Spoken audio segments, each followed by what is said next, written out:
ലോകത്തെ ആകമാന എണ്ണ നീക്കത്തിൻ്റെ 20% കടന്നു പോകേണ്ടത് പേർഷ്യൻ ഗൾഫിൽ നിന്നും വെളിയിലേക്കുള്ള കവാടമായ ആ ഒരു ചെറിയ ഇടുക്കാണ്, ഹോർമൂസ് കടലിടുക്കിലൂടെയാണ്.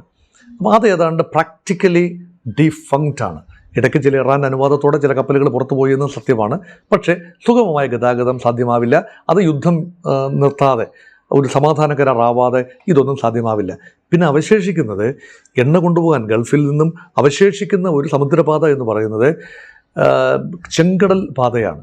രണ്ട് വഴിക്കും പോകാം. സൗദി അറേബ്യയിൽ നിന്ന് പമ്പ് ചെയ്യുന്ന എണ്ണ വടക്കോട്ട് പോയി ചെങ്കടലെത്തി, അവിടുന്ന് വടക്കോട്ട് പോയി കഴിഞ്ഞാൽ സൂയസ് കനാൽ വഴി മെഡിറ്ററേനിയൻ കടലിലെത്തി അവിടുന്ന് പുറം കടലിലേക്ക് പോകാൻ സാധിക്കും. അല്ല എങ്കിൽ ചെങ്കടലിൽ നിന്നും തെക്കോട്ട് സഞ്ചരിച്ചാൽ എത്തുന്ന ഒരു കുപ്പിക്കഴുത്തുണ്ട്, അതാണ് ബാബ് എൽ മന്ദേബ്. അതെൻ്റെ പടിഞ്ഞാറ് ഭാഗത്ത് ആഫ്രിക്കയാണ്. ആഫ്രിക്കയുടെ ജിബൂട്ടി ഒക്കെ അതിലേക്ക് തള്ളി നിൽക്കുന്ന രാജ്യമാണ്. എറിത്രിയ, ജിബൂട്ടി, ഇല്ലേ, പിന്നെ ആ ഒരു ഭാഗമാണ്.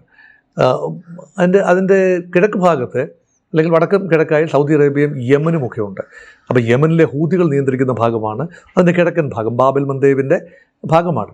ഈ ബാബ് എൽ മന്ദേബ് അതിലൂടെ ഇപ്പോൾ സുഗമമായി, അത്യാവശ്യം സുഗമമായി എണ്ണ വ്യാപാരം നടക്കും. എണ്ണ മാത്രമല്ല, ലോകത്തെ ആകമാന എണ്ണ മാത്രമല്ല, എല്ലാ ചരക്കുകളുടെയും 20%ഓളം, അതായത് മെഡിറ്ററേനിയൻ റൂട്ടാണ്.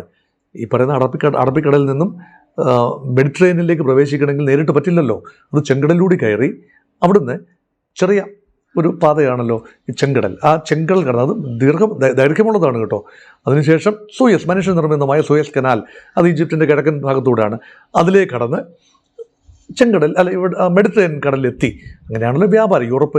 ഏഷ്യ യൂറോപ്പ് വ്യാപാരത്തിൻ്റെ സിംഹഭാഗവും പോകേണ്ടത് അങ്ങനെയാണ്. അല്ലെങ്കിൽ യൂറോപ്പിൽ നിന്ന് ഏഷ്യയിലേക്ക് ഒരു കാര്യം കൊണ്ടുവരണമെങ്കിൽ ഇന്ത്യ ഉദ്ദേശിക്കുന്നൊരു പാതയുണ്ട്. അത് രണ്ട് പാതയാണ്. അതായത് ഒരു വാണിജ്യ ഇടനാഴിയാണ് India Europe economic corridor through the middle east.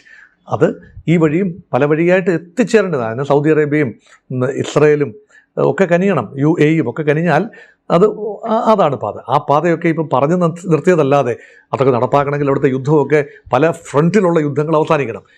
Babel മന്ദേബിലേക്ക് തങ്ങൾ ശ്രദ്ധ കേന്ദ്രീകരിക്കും എന്നാണ് ഇറാൻ ഇപ്പോൾ പറയുന്നത്. ഹോർമൂസിനെ വെച്ചാണല്ലോ അമേരിക്ക വിലപേശുന്നത്. ഇറാനും വിലപേശുന്ന ഹോർമൂസിനെ വെച്ചിട്ടാണ്.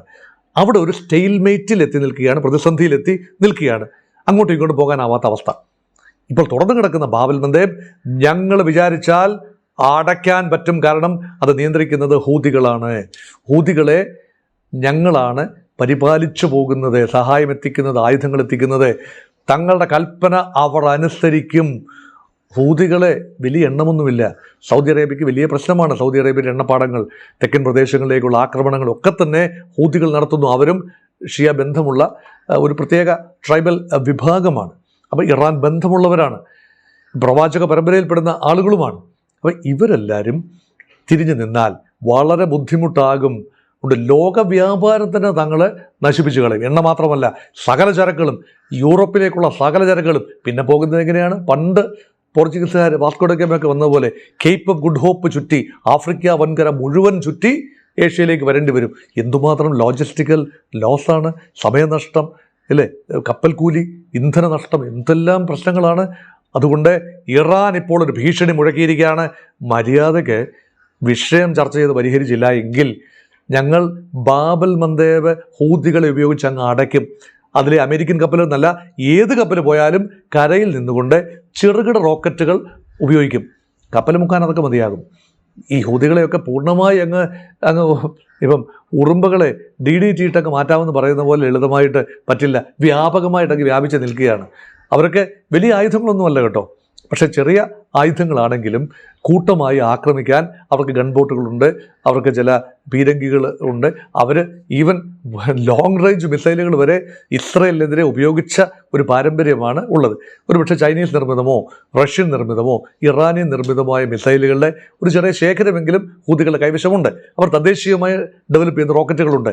അപ്പോൾ ക്ലോസ് റേഞ്ചിൽ നിന്നുകൊണ്ട് ബാബൽ മന്ദേബ് ഇടയാണ്, അവിടെ ആക്രമണം നടത്താൻ കഴിയും. അപ്പോൾ ഇറാനിൽ നടത്തിയതിന് സമാനമായ ആക്രമണം യമനിൽ നടത്തിയെങ്കിൽ മാത്രമേ ഹൂതികളെ ചെറുതായിട്ടെങ്കിലും ഒന്ന് ഒതുക്കാൻ പറ്റൂ. പക്ഷേ ഒതുക്കിയിട്ടും ഇത്രയും കാലം ഒതുങ്ങാത്തൊരു വിഭാഗമാണ് ഹൂതികൾ. അവരെ ഉപയോഗിക്കുമെന്ന ഒരു ത്രെട്ട് ആണ്, ഭീഷണിയാണ് ഇറാൻ ഇപ്പോൾ മുഴക്കിയിരിക്കുന്നത്. അതുകൊണ്ട് പൂർണ്ണമായി ഈ സൗദി അറേബ്യക്ക് വടക്ക് കിഴക്കുള്ള ഒരു മാർഗമാണല്ലോ ഹോർമൂസ്. ഇപ്പം തെക്കുള്ള ബാബൽ മന്ദേബും വടക്കുള്ള ഭാഗവും അടച്ചു കഴിയുമ്പോൾ ഗൾഫ് മേഖല മുഴുവൻ, അതായത് അറേബ്യൻ പെനിൻസുല മുഴുവനും, അവിടെ 7 രാജ്യങ്ങളുണ്ടല്ലോ, Oman, Yemen, Saudi Arabia, Qatar, Bahrain, ഇതെല്ലാം തന്നെ അഫ്ഗാൻ, UAE, ഈ രാജ്യങ്ങളെല്ലാം തന്നെ ഒരുപോലെ പ്രതിരോധത്തിലാകും. 2 കവാടങ്ങളും, ബാബൽ മന്ദേബ് എന്ന ചെങ്കടൽ കവാടവും പേർഷ്യൻ ഗൾഫിൻ്റെ കവാടമായ ഹോർമൂസും ഒരുപോലെ അടയ്ക്കുന്ന സാഹചര്യം അചിന്ത്യമാണ്. അത് ഇറാന് നന്നായി അറിയാം. ആ ഒരു ആയുധമെടുത്ത് ആ ഒരു വെയിൽഡ് ത്രെട്ടായി അതിപ്പോൾ കൊണ്ടുവരികയാണ്. അത് കൂടുതൽ ഗൗരവമായി ലോകം പരിശോധിക്കേണ്ട ഒരു വിഷയമാണ്. അമേരിക്കയ്ക്ക് ചിന്തിക്കാൻ വലിയ ഒരു വകുപ്പ് കൂടിയാണ്. മറ്റൊരു മുന്നണിയിലേക്ക് കൂടി, മറ്റൊരു മേഖലയിലേക്ക് കൂടി യുദ്ധം വ്യാപിക്കാൻ ഇടവരുമോ? അങ്ങനെയൊന്നും വരാതിരിക്കട്ടെ എന്ന് മാത്രമേ ഇപ്പോൾ നമുക്ക് പ്രാർത്ഥിക്കാനാവൂ.